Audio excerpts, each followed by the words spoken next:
김난영 아나운서는 학교 하면 어떤 이미지가 가장 먼저 떠오르시나요?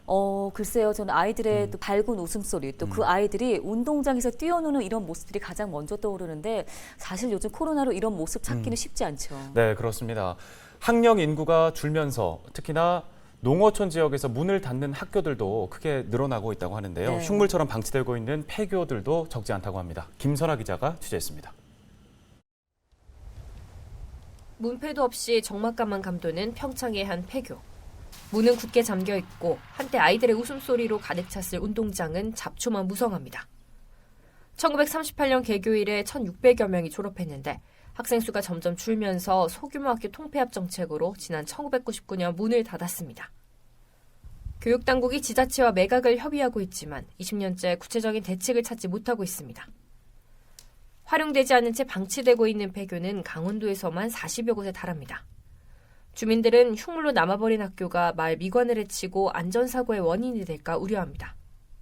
폐교인데 저쪽으로 밤에는 불만 뻘겋고 차라리 뭐 누굴 주던지 이렇게 제대로 활용만 되면은 동네 사람도 좀 낫지.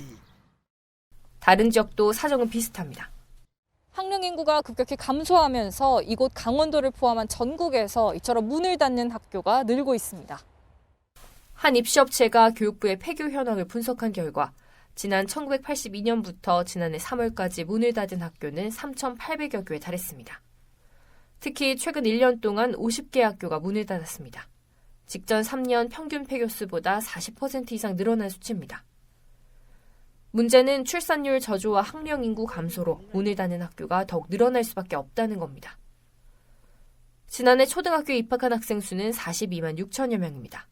하지만 2024년에는 35만 7천여 명, 2027년은 27만 2천여 명에 그칠 것으로 전망됩니다.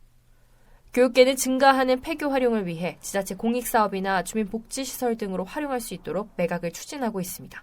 매각을 할 때는 우선 마을 주민들의 의사를 먼저 물어보고 마을 주민들이 매각 의사가 없을 때는 시군 지자체와 우선 협상을 합니다. 그리고 거기에서도 매각이 추진되지 않으면 공개 경쟁 입찰로 매각을 하게 됩니다. 전문가들도 캠핑장과 문화시설 등 지역의 특색에 맞춰 폐교를 활용하는 방안을 찾아야 한다고 지적합니다. 입지적 조건이라든지 여러 가지 환경이 맞지 않으면 하고 싶어 하시는 분들이 들어오기에는 상당히 어려운 부분들이 있어서 그런 부분에서는 좋은 인적 자원들이라든지 예산이 들어올 수 있는 그 기반을 마중물을 좀 지자체에서 마련을 해주셔야 좋지 않을까 생각이 듭니다. 미활용 폐교 한 곳당 들어가는 유지관리비는 연간 1,000만 원에서 2천만 원 정도.